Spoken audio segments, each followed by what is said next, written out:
Since I'm local and we will be in this community of Smart Microgrids München, I believe we will have these sessions and maybe even more deep dives than we could ever do now. We will have this, definitely. So really happy that we could make it happen and really happy that the speakers are here.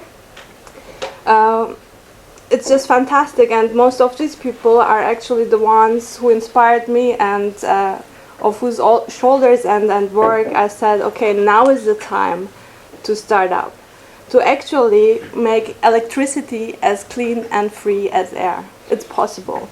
With the blockchain technology you heard, we have incentive mechanism, we have monetization, we can cut really the costs of transactions down, and from where I come, the machine learning and artificial intelligence that can be put into anything, any device that is in the electrical system, I know we can bring the cost so much down that at least in the beginning electricity will be as free as we have today, free Wi-Fi.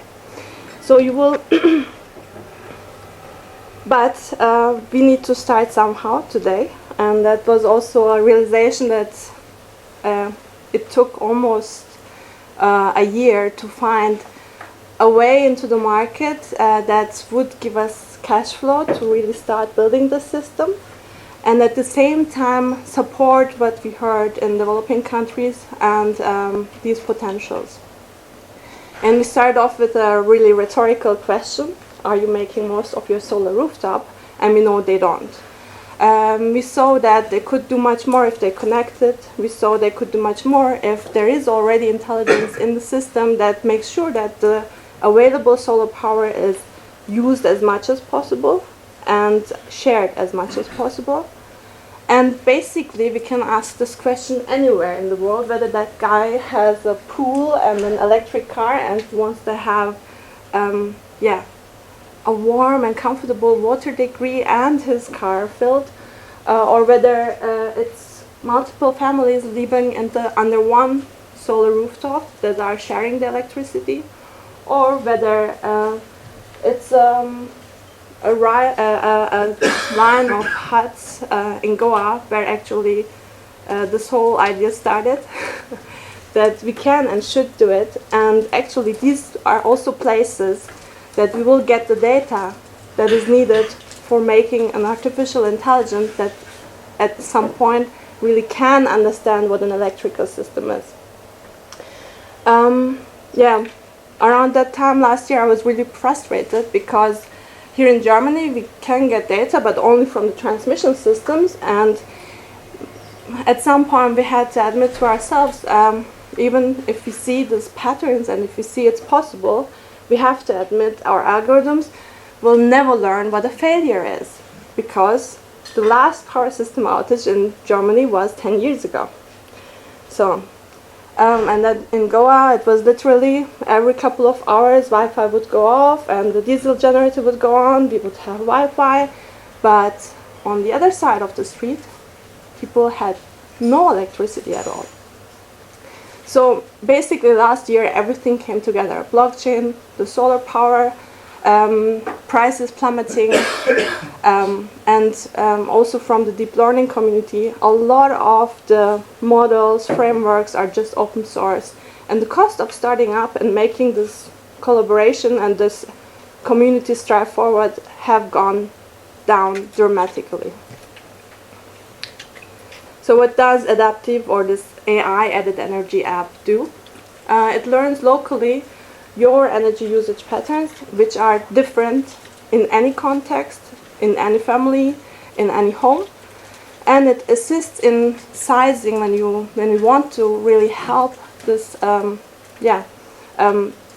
potential interested parties to actually go into investing into it and saying that they can really know what to expect, that they get assistance in sizing and selection of what type of solar, how big, what type of heating, ventilation and air conditioning on electric side they can get, what type of storage they need.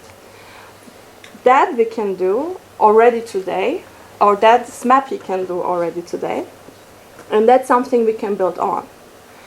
And AdptEVE, if it runs on the data that is generated by an energy monitoring device like SMAPI, can learn how to maximize these potentials that these homes have in their load shedding or the load profile that they have anytime, especially while the users or the inhabitants actually go on and live their lives, because no one is ever going to look and switch off anything electrical or say this amount is what I'm going to trade off or what I'm going to save tomorrow. We don't have time for this. We would love to have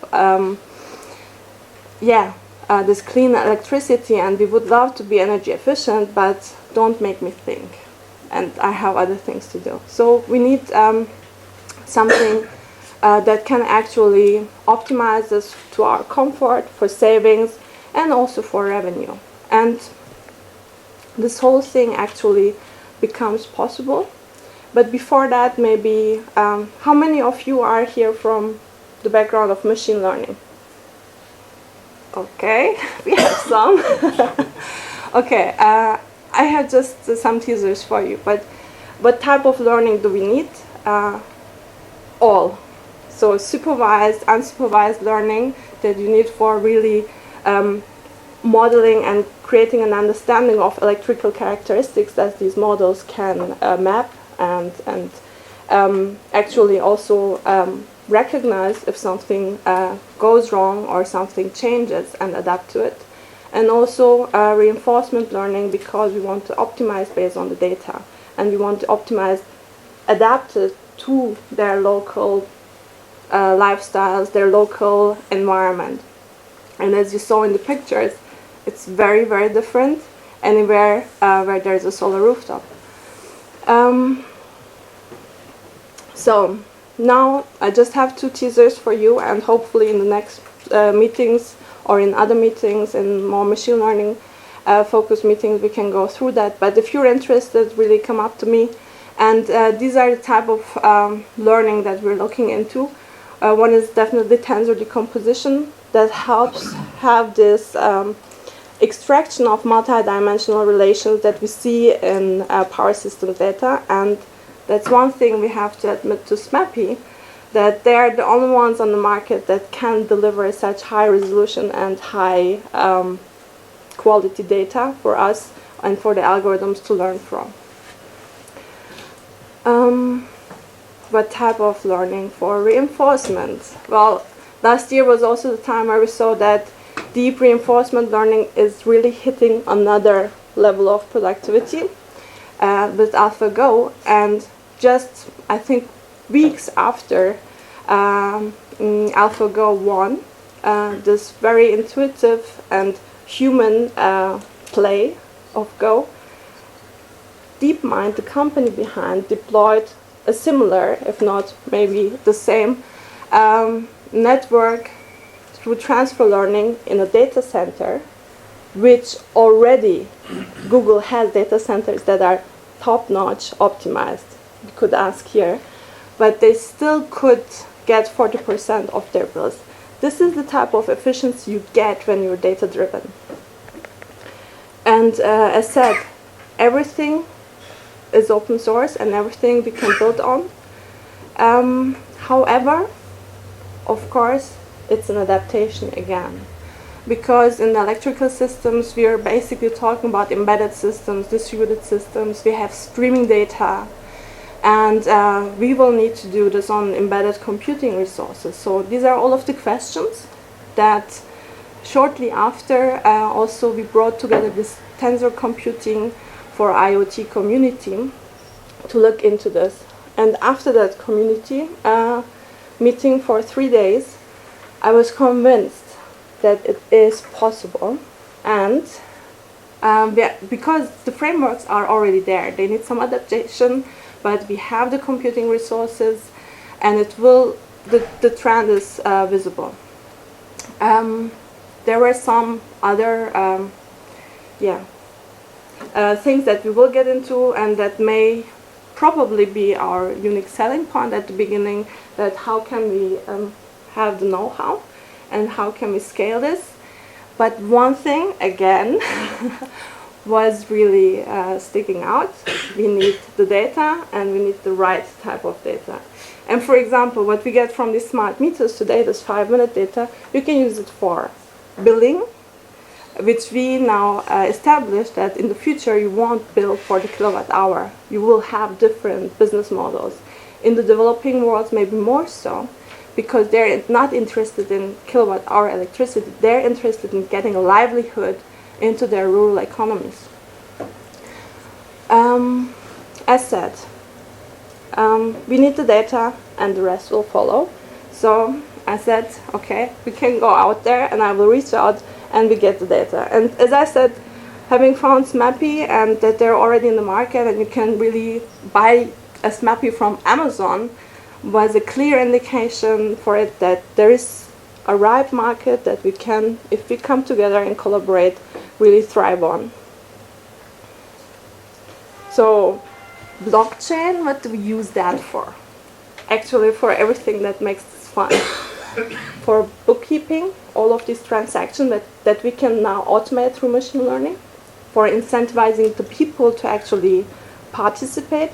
And maybe not really the users. Maybe users don't want to know about tokens and about ICOs and so on. But the business side is definitely going to hook into this. Because these are all of the transactions that we want to have for years already in the smart grid. We want to shift electricity, save electricity, share electricity, but we don't know how to build the system. And now there's a system for free to use. It's decentralized. And it comes with all of these crypto-economic incentive mechanisms.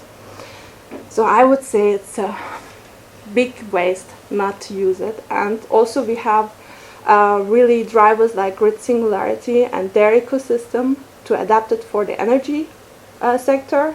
So it's a no-brainer. We're in the middle of doing.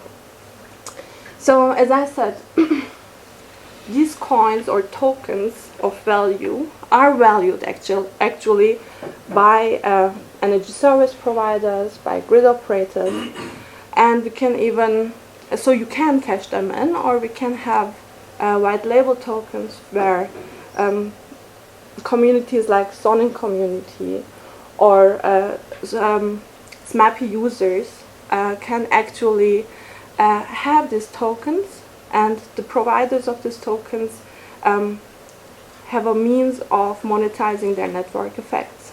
And what AdptEVE does is really help in the middle to make this value visible and to optimize for the revenue, because we know the end users ultimately don't have time for it. So and how many of you are actually in the blockchain and Ethereum scene? Oh, even less. Okay, we need to do something.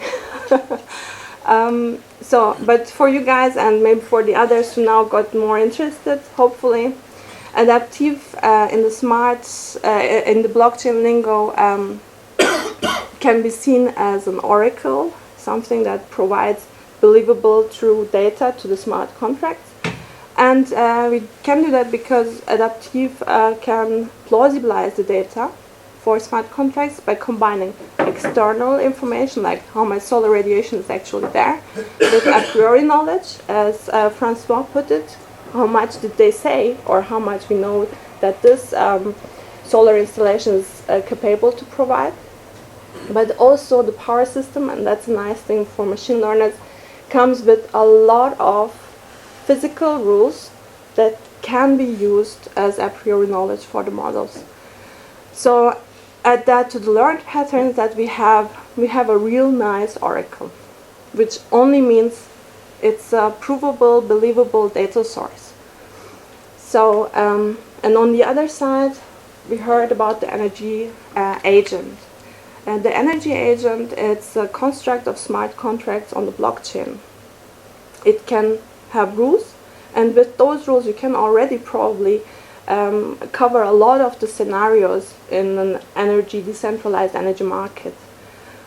However, we could also have a smarter logic for it, which AdptEVE can be, and you can deploy it as a adaptive logic for the GSI energy agent that runs on the blockchain, or, as I said, just to have a logic that triggers smart contracts for energy exchange for you, because as a homeowner you have other things to attend than really trading your electricity.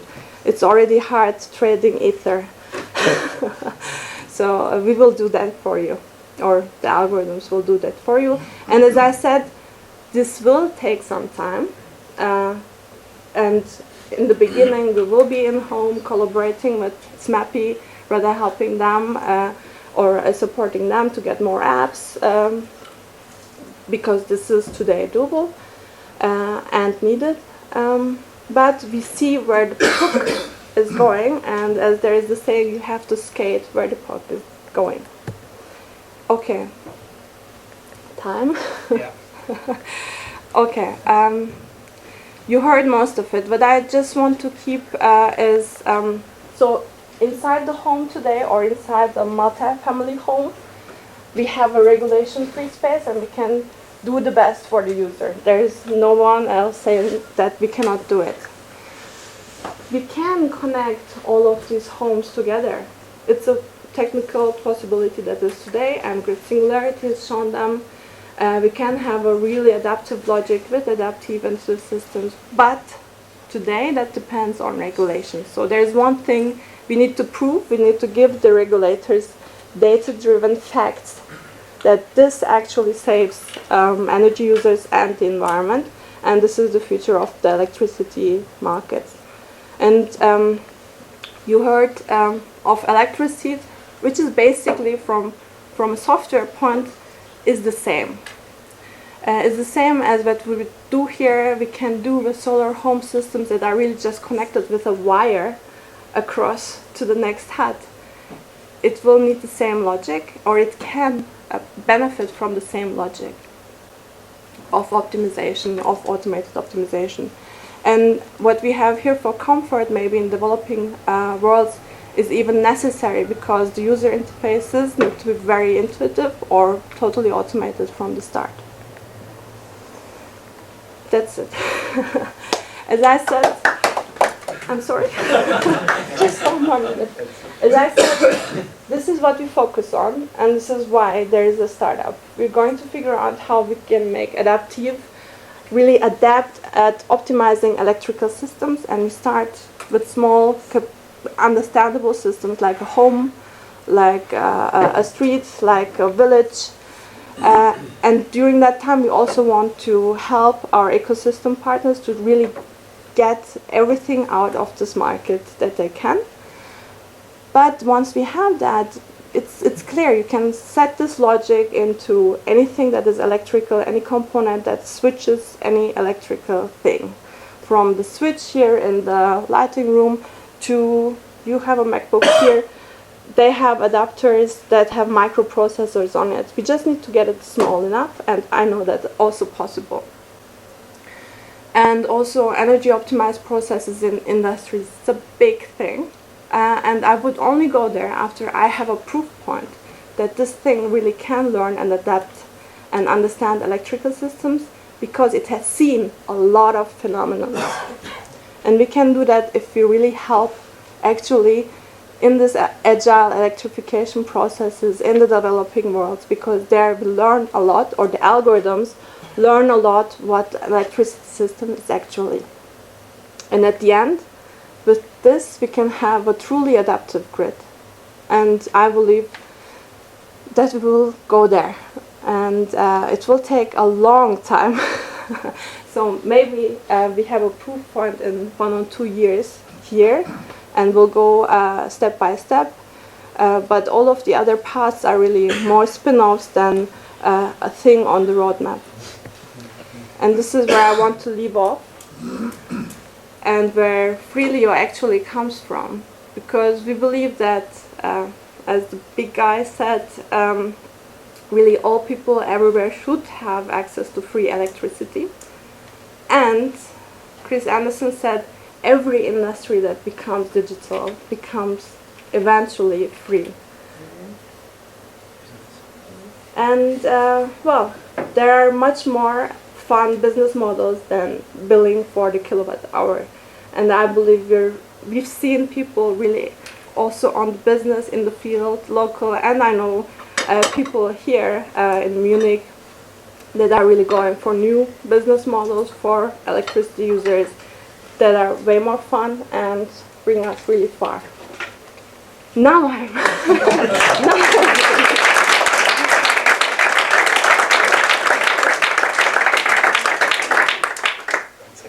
I want to take a picture of you. Oh, okay. With How do you stand? Okay. I think we are going to be kicked out. So no more questions. No, we still have a few minutes. Oh. So, but I also think, you know, I'm here in Munich. You can ask me anything, anytime. We will have to meet up here. I would just say thank you for coming last week, right?